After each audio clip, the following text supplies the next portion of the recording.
और देख तेरी हिम्मत कैसे हुई मुझे सिंदूर लगाने की, और तूने मुझे मंगलसूत्र कैसे पहनाया? बेटी बेटी देख, मैं तेरे हाथ जोड़ता हूँ, कहीं तो तेरे पैर भी पड़ूं, बस कुछ दिनों के लिए मेरी पत्नी बनने की एक्टिंग कर ले। क्यों करूं मैं एक्टिंग तेरी पत्नी बनने की? देख बेटी, मैं तुझे पूरी कहानी समझाता हूँ। वो क्या है ना, कुछ महीने पहले मेरी बेटी गुजर गई और उसका जो पति है ना, मेरा दामाद, वो मेरी सारी प्रॉपर्टी हड़पना चाहता है और वो मुझे भी मार डालेगा।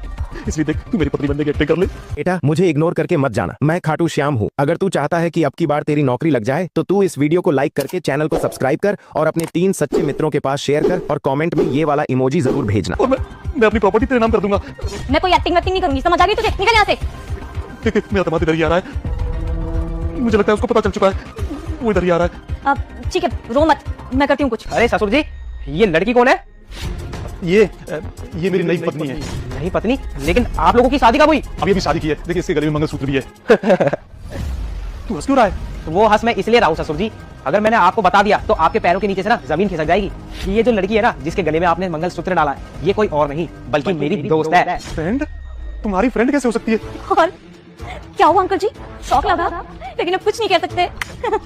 ससुर जी, जब आप वकील के साथ बात कर रहे थे ना प्रॉपर्टी के लिए, मैंने आपकी सारी बातें सुन ली थी। वकील साहब, मेरा दामाद ना मेरी प्रॉपर्टी हड़पना चाहता है। मैंने बड़े खून पसीने से ये प्रॉपर्टी इतनी इकट्ठी की है और वो मेरी सारी प्रॉपर्टी वही हड़पना चाहता है। आप कृपया करके कोई ऐसा रास्ता निकालिए जिससे मेरी प्रॉपर्टी बच सके। आपके पास अब सिर्फ एक ही मौका है, आप अपनी दूसरी शादी कर लीजिए, उस प्रॉपर्टी को अपनी दूसरी पत्नी के नाम कर दीजिए, तभी वो प्रॉपर्टी आपके हाथ में रह सकती है, नहीं तो और कोई चारा नहीं है अपने पास। हाँ, यही करता हूँ। यहीं पास में ना एक पार्क है, वहाँ पर जाता हूँ और किसी लड़की से झूठी शादी के लिए बात कर लेता हूँ और उसके बाद शायद उसकी नजर मेरी प्रॉपर्टी पे से हट जाए। यही सही रहेगा। आपका बहुत बहुत धन्यवाद वकील साहब। ठीक है, मैं चलता हूँ। मुझे एक बात बता, तू मेरी प्रॉपर्टी हड़पना ही क्यों चाहता है? आपने जो किया वो सही किया क्या? बताइए। क्या किया मैंने? क्या किया? मुझे ना शिवानी ने पहले ही सब कुछ सच बता दिया था, समझे? शिवम, आज मैं तुमसे एक सच बताना चाहती हूँ। ये जो मेरे पापा है ना, वो मेरे असली पापा नहीं है, वो मेरे सौतेले पापा है। मम्मी के जाने के बाद उन्होंने सारी प्रॉपर्टी जबरदस्ती अपने नाम कर ली और मेरी माँ ने इतनी मेहनत से ये सारी प्रॉपर्टी कमाई थी और मेरे पापा उनकी प्रॉपर्टी को ऐसे ही हड़पना चाहते हैं।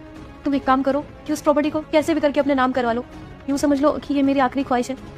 शिवानी, तुम टेंशन मत लो, तुम्हारा बाप इतना गद्दार आदमी निकला मैंने कभी सोचा ही नहीं था।